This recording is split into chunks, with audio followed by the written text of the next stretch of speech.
Chapter 6. Catching Ronnie Campbell. Logan stopped the car at the side of the road. She and Grant quickly got out and changed places so that he could drive. As she got back into the car, she picked up the phone. "Tam," she said, "are you doing my job for me again?" There was a laugh at the other end of the phone. "Jenny, my dear." Tam's voice came down the phone. "I could never do it as well as you do." Logan laughed too. "Seriously," said Tam, "I heard that you were leading the search for Ronnie Campbell. Well, I'm looking at him right now." "Where are you?" asked Logan. "Well, he's sitting on the ground outside Jenner's department store in Princess Street, holding out his hat for people to put money in," said Tam. "And I'm on the other side of the road looking like a tourist." Logan looked at Grant. "Jenner's, Princess Street, quick," she said.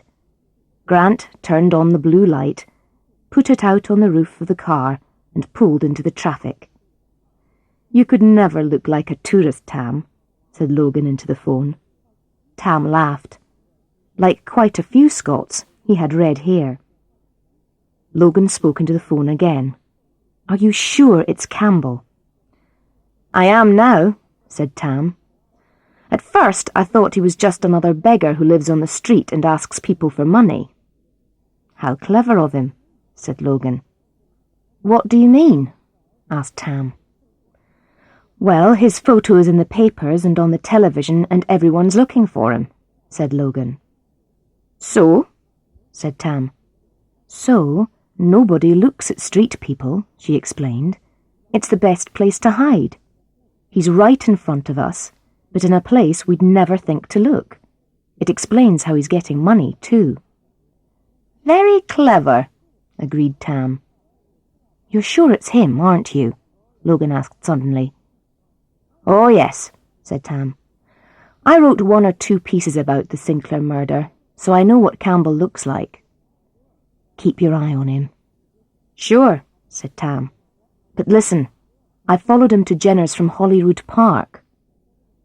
"Holyrood Park?" repeated Logan. "What was he doing there?" "I've no idea. I went out there to have a look at where Morag Mackenzie was murdered. As I was leaving, I saw Campbell. So I left my car in the park and followed him on foot up here. I waited until he stopped somewhere before I rang you."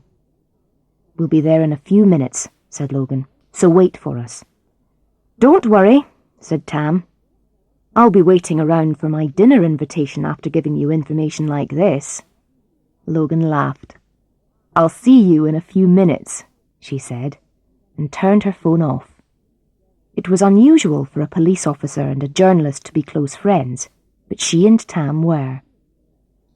The road was fairly clear as they reached the Haymarket, and 2 minutes later they were at the west end of Princess Street. Grant turned off the light and brought it inside the car again. They drove slowly along the street with the rest of the traffic. Jenner's was at the far end of Princess Street on their left. As Logan looked along the street in front of her, she could see a man sitting in front of the department store. There was a hat on the ground next to him. "I'll get out here," she said, getting out quickly and shutting the door as Grant stopped the car. Grant drove on again and stopped just past the front door of the store.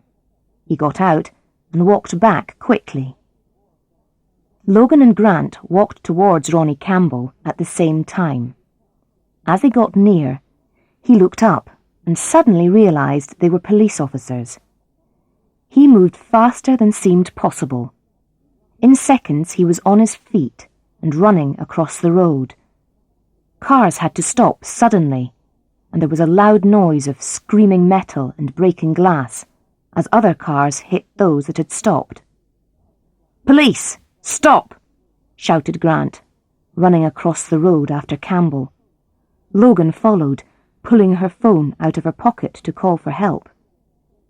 As Campbell reached the other side of the road, he turned right, running fast along the side of the road looking for a way into the Princess Street gardens. Suddenly, a short red-haired person jumped out of the crowd and threw his arms round Campbell's legs. It was Tam MacDonald. MacDonald and Campbell fell to the ground, with Campbell fighting to get away. Seconds later, Grant arrived. He pulled one of Campbell's arms round behind his back and pushed it up between his shoulders. Campbell stopped fighting and lay there on the ground.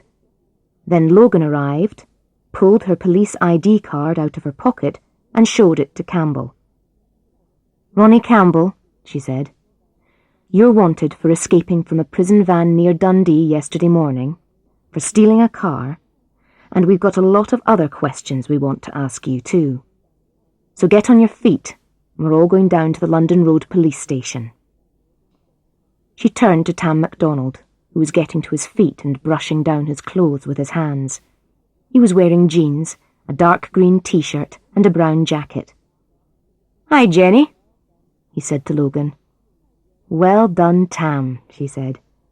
"I didn't know you were good at rugby." "Actually, I played for the first team at school," said Tam with a big smile.